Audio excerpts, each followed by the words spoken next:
Sabay-sabay natin alamin ang mga kaganapan na nangyayari sa ating bansa.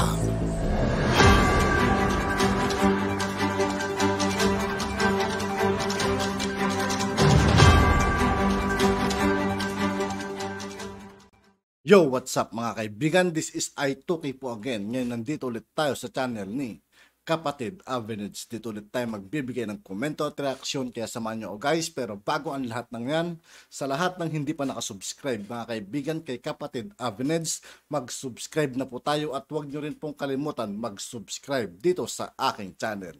Simulan na natin mga kaibigan, let's go!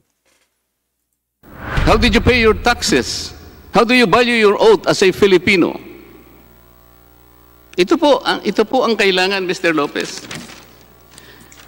Sa araw na ito ay ating pag-uusapan ang isa sa mga Si Marcoleta mga kaibigan, isa rin sa hinahangaan ko yan sa loob ng Kongreso. Politiko na unti-unting nakikilala at napupusuhan ng mga Pilipino. Gusto ko rin siya maging senado mga kaibigan, sa totoo lang. Ang tinutukoy ko dito mga kapatid ay walang iba kundi si House Deputy Speaker Rodante Marcoleta. Ating alamin kung bakit gustong-gusto siya ng maraming Pilipino at ano nga ba ang ilang mga kakayahan na nakita sa kanya ng ating mga kababayan, kung kaya't nakuha niya ang suporta ng mga ito. Lahat ng yan ay ating aalamin dito lang sa channel na ito. Si Rodante Dizon Marcoleta ay isang politiko na nagsisilbi bilang representative para sa Sagi Party List mula noong 2016 at ang Deputy Speaker ng 18th Congress magmula pa noong 2019 sa pamumuno ni Speaker Alan Peter Cayetano at Lord Alan Velasco. Nakilala rin si Marcoleta dahil sa pagkundina nito noon sa CHR. Noong 2017, minungkahi ni Marcoleta na maglaan na lamang ng 1,000 para sa taunang budget ng Commission on Human Rights dahil hindi umano nito pinoprotektahan ang karapatang pantao ni Pangulong Rodrigo Roa Duterte nang siya ay binabatiko sa kanyang masiding giyera kontra sa ipinagbabawal na gamot. Ayon kay Marcoleta ay buti pa raw ang mga kriminal dahil ipinagtatanggol ng CHR ang mga ito. Pero pagdating sa mga kapulisan natin na nadidihado ay tahimik ang mga ito. Si Marcoleta ang kinatawa ng One Sagip, isang party list na nagre-representa sa mga maralitang mamamayan na nakatira sa mga lungsod. Isa rin si Marcoleta sa mga bumoto sa ilang landmark bills tulad ng libreng tuition sa kolehiyo, reproductive health bill. Kasama rin niyang isinulat ang panukalang batas tungkol sa mga libreng serbisyo ng pangunahing gamot para sa mga Pilipino at ang Magna Carta for the Poor at marami pang iba. Para sa kaalaman ng karamihan, si Marcoleta din ang nag-akda ng mga prangkisa para sa ibang mga broadcasting network na ilang taon nang nag-ooperate. Kabilang dito ang Bohol Chronicle Radio Corporation, Raha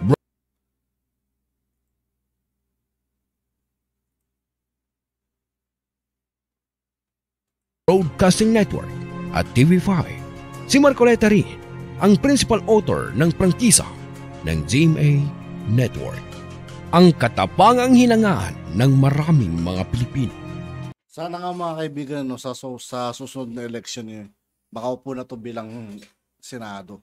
Habang mahigpit na pinapanood at tinututukan ng buong bansa noon ang matagal na hearing tungkol sa renewal ng prangkisa ng ABS-CBN, ay isang tao naman ang siyang naging sentro ng attention dahil sa matindi nitong pagtutol na ma-renew muli ang prangkisa ng bias na istasyon. Ito ay walang iba kundi si Rodante Marcoleta. Si Marcoleta ang pinaka-vocal na mambabatas na tumututol sa franchise renewal ng ABS-CBN noong una. Ay inis na inis ang maraming Pilipino kay Marcoleta dahil sa pagtutol nito sa renewal ng istasyon. Ngunit agad itong napawi nang walang maipakitang konkretong sagot ang management ng ABS-CBN sa mga tanong at pagkondena ni Marcoleta.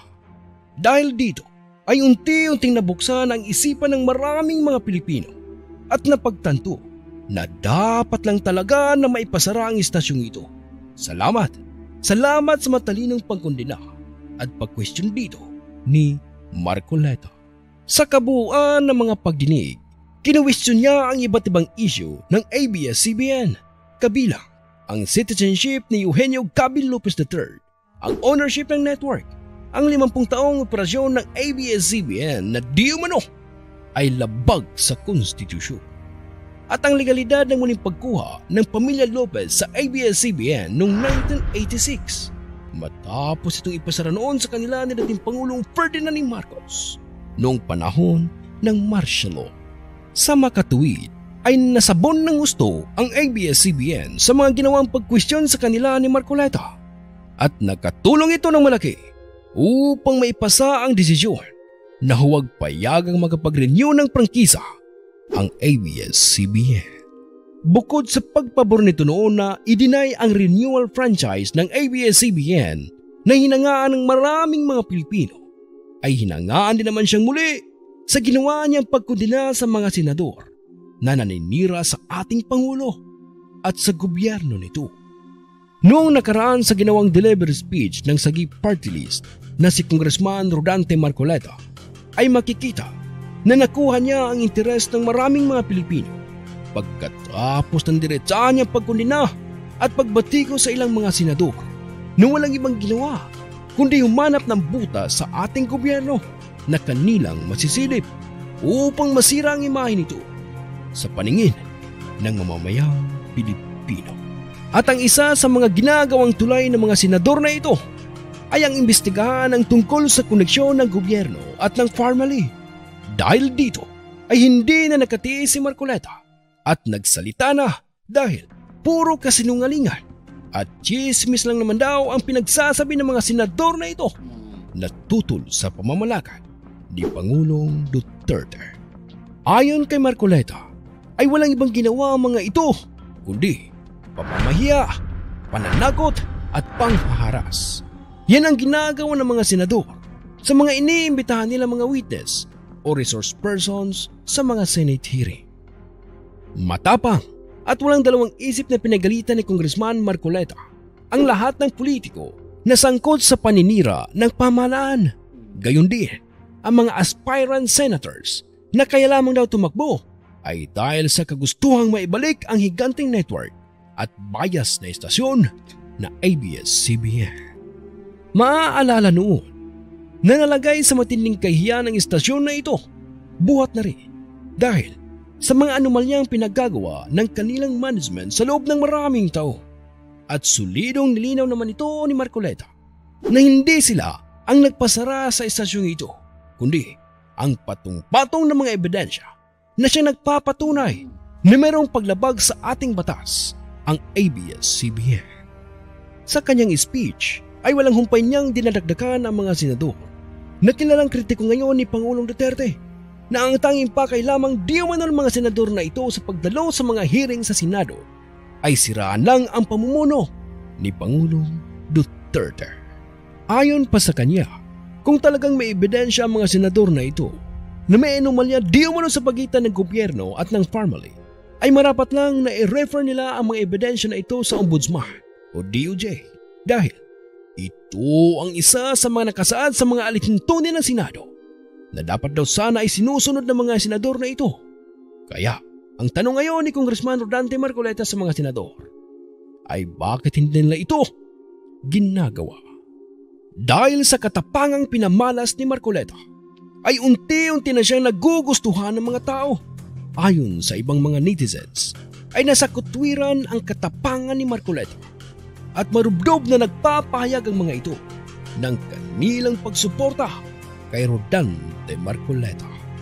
Mga minamahal kong kapatid, para sa maraming mga Pilipino, ang pagtakbo ni BBM bilang Pangulo at ang pagtakbo ni Sara Duterte bilang Vice at ang pagtakbo ng mga katulad ni Marcoleta bilang senador ay isang magandang sinyales na sa taong 2022 Sana talaga mga kaibigan sa susunod na eleksyon si Marcoleta ay makapasok bilang Senado.